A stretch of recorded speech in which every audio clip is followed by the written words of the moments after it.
monster chest at home, these are some things you can do. And this is what I do, to keep my chest looking good. I start off with a nice warm up. Obviously I do some stretches before this, make sure everything is loosened up. We don't want no injuries. That's the last thing we want is injuries. So it's just a warm up set before I get into my actual dips. And because I do my dips weighted, I always make sure I do, a body weight set of dips to make sure I ain't pulling no, muscles, tendons, ligaments, any sort of that thing. So weighted dips.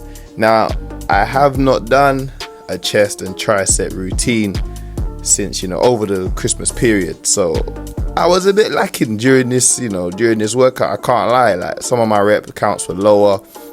I was struggling a bit more than usual, but that's to be expected when you had a decent amount of days off.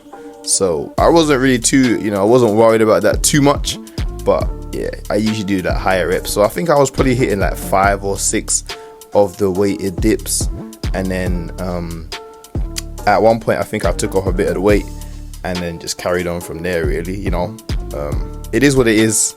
My body really enjoyed the break, I can tell, and yeah, I'm just hitting those dips, man, trying to go to failure every single time.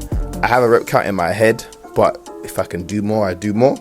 If I don't hit it, then it just is what it is. It's not really oh my goodness, I need to do 10. Even if I can do 12, I still should do 10. No, if you can do 12, do 12. If you set out the target, like the rep count's just there as a guideline, man. Don't get too caught up in it. So next we move on to some resistance bands. Push-ups. Again, I usually stick with the 8 to 10 rep range with these because the band actually does add quite a bit of resistance. I was surprised the first time I started doing this, because usually before I could hit like 20 reps of push-ups. I was doing sets of 20, and just to save time and more efficient, I started doing it with the band, and then that rep count just went back down to like 8 and 10, and 8 and 10 is a good rep range to build muscle. So if you are finding push-ups are becoming too easy, you can add a backpack, you can add a resistance band, you can add whatever, a weight disc on your back, and just make it more and more difficult. You can even elevate your feet. Decline push-ups also make it more difficult. But yeah, again, I'm trying to go to failure. I'm trying to reach the rep count, and even trying to beat the rep count. Again, it's just there as a guideline. Don't make it the be all and end all at the end of the day. But resistance band push-ups are gonna really test you. And I try to keep the form clean. I try to keep my lower back activated. And now I'm moving on to some diamond push-ups. The same thing.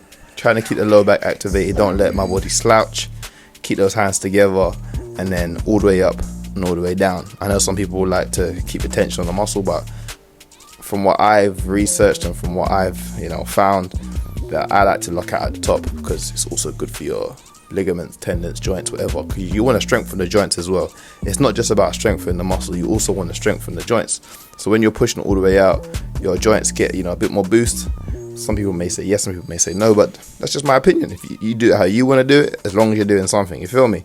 And as you can see here, I failed on that one because I was pushing the limits on this routine. Had to get back to it, man. As you can see, I've got like good contraction at the top. Always want to squeeze that chest at the top, and when you're coming down, make sure your chest is hitting your hands, man. Don't cheat yourself, don't cheat the reps. Work for it, man. Work for it. And then finally, just finish off with some tricep extensions. This isn't really like it isn't really something I do all the time. Like, it's not always in the routine. However, if I feel like my tricep needs a bit more work at the end of the workout, I just add in some isolation movements. Like, I found that compound movements that involve your whole body are a lot more effective than doing isolation movements. However, if you feel like they need an extra boost, then add them in. Like, I wanted to judge you. And I found the purple band was too easy, so I jumped into the green band, and we're just repping it out, man. Enjoying it, making sure those muscles are getting the right work, making sure the body's in the correct position, and that is it at the end of the day. Always remember to tailor your workouts to you.